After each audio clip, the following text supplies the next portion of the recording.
Welcome to Watch Mojo, and today we're counting down our picks for the most heartbreaking songs by rockers that are even more devastating when you know the true stories behind them.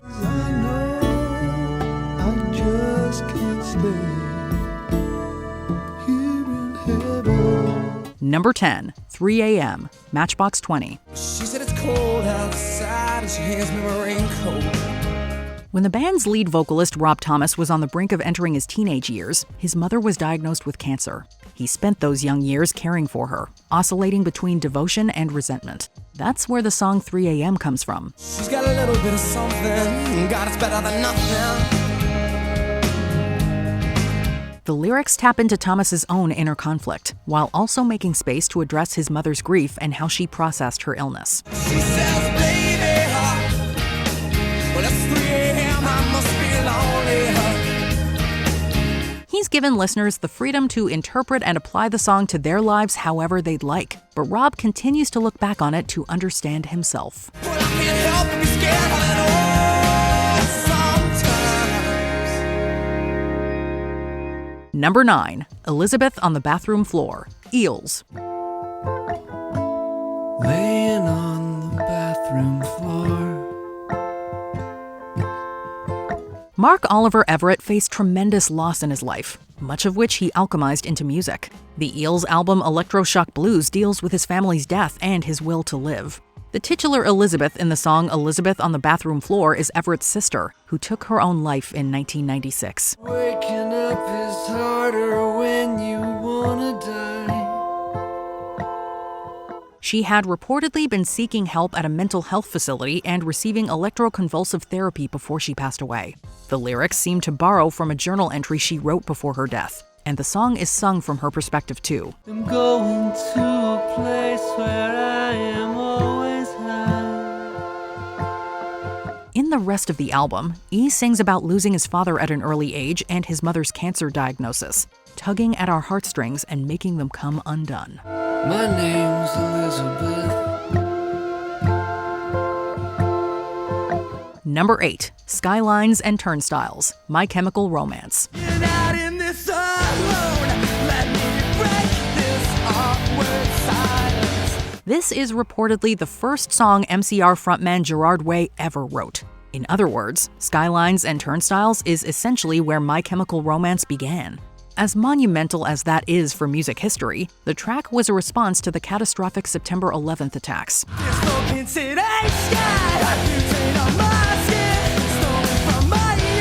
Way witnessed 9/11 and became determined to make music as a way to create a change in the world. Like the lyrics suggest, he wanted to break the awkward silence in the wake of the tragedy. That's if you still got one that's left inside that cave you call a chest. So the tone of the song is both existential and hopeful. Moreover, it carried the DNA of what would become the band's signature sound, establishing MCR as an act to look out for.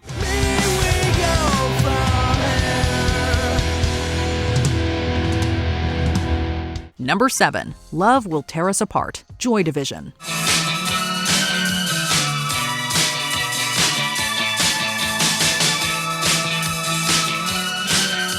The title of this song is engraved on the band's late frontman Ian Curtis's memorial stone. Love Will Tear Us Apart was released shortly after his death and tackled the complexity of his relationship with his wife, Deborah Woodruff.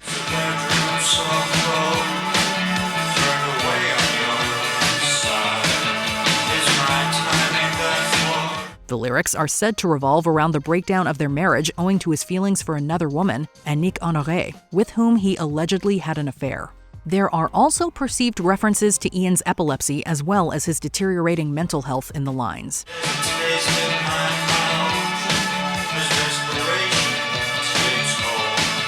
This is especially heartbreaking because the singer took his own life mere months after recording the track. Today, it is one of the greatest Joy Division songs of all time.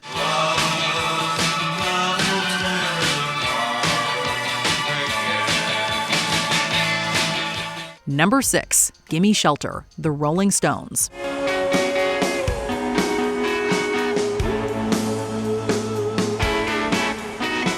Not only was this song inspired by a tragedy, but it is said to have potentially caused one too. Keith Richards, who wrote Gimme Shelter alongside Mick Jagger, initially took inspiration from the way a sudden London rainstorm had people frantically seeking cover.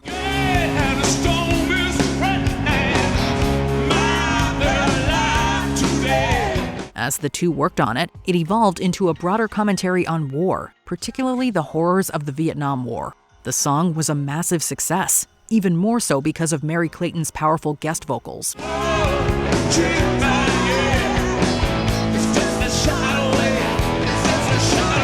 However, Clayton, who was pregnant when she was invited to sing by the Rolling Stones, reportedly had a miscarriage after completing her recording. Some claim that the songstress had pushed herself too hard, but regardless of why it happened, it was a deeply unfortunate loss.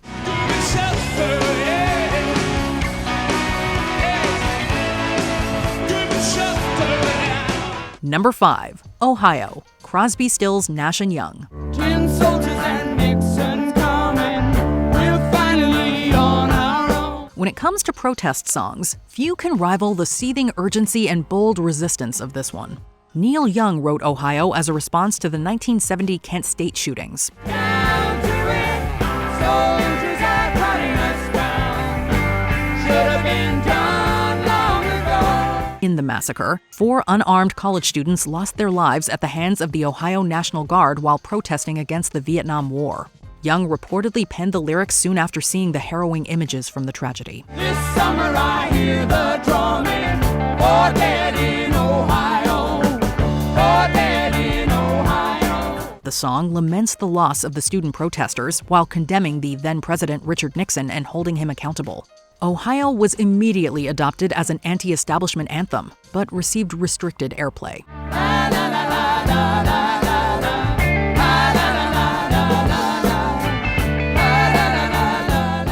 Number 4. Polly, Nirvana. Polly wants a cracker.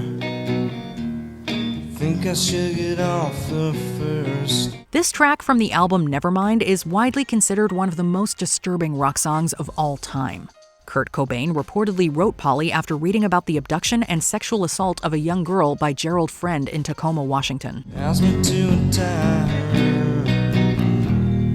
To Sunday and ask for a few. Shockingly, he sings from the perspective of the perpetrator of the heinous crime, which is why it is so unsettling.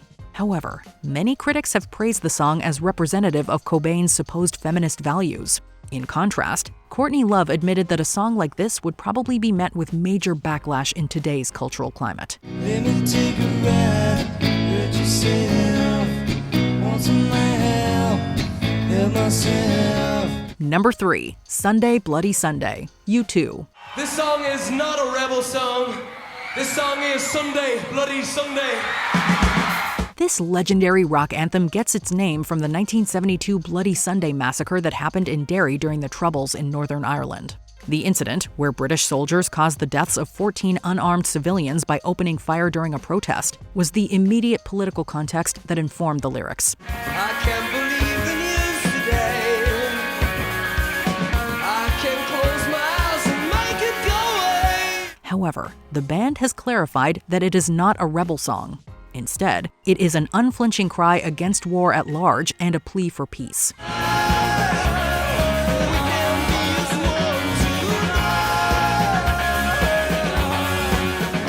The verses paint a bleak image of the brutality of political violence, while the refrain calls for an end to the same. Decades have passed, and Sunday Bloody Sunday remains one of the most potent anti-war songs of all time.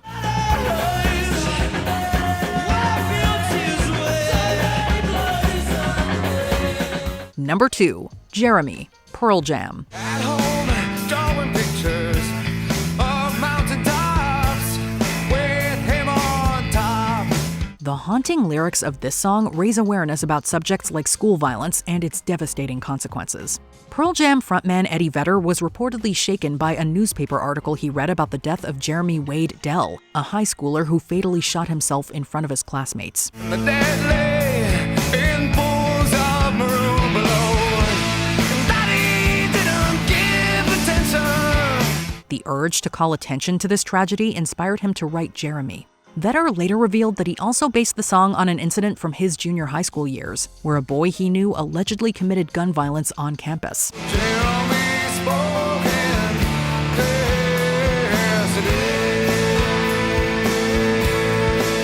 As for his message to those contemplating self-harm due to mistreatment from others, Vedder said, quote, "The best revenge is to live on and prove yourself." Before we continue, be sure to subscribe to our channel and ring the bell to get notified about our latest videos. You have the option to be notified for occasional videos or all of them. If you're on your phone, make sure you go into your settings and switch on notifications. Number 1. Tears in Heaven, Eric Clapton. You know my name. If I saw you in heaven. Written for the soundtrack of the 1991 movie Rush, this song topped several charts around the world. The poignant lyrics, which Clapton wrote with Will Jennings, came from a place of grief. Must be strong and carry on. Months before recording the song, the rocker lost his 4-year-old son Connor to a fatal fall from the 53rd floor of a building. He sought healing through music, but hesitated to put the song out into the world. Break your heart, have you begging, please, begging, please. It was only when Rush director Lily Finney Zanuck pointed out that it could soothe someone else's pain that Clapton decided to release it. Years later, he wrote the song Circus as a tribute to an evening he spent with Connor at the circus, which would go on to be their last night together. Ain't no easy way round, and it's sad, so sad. Has a song ever broken your heart? Share your stories in the comments below. Isn't me, haven't seen, let me clear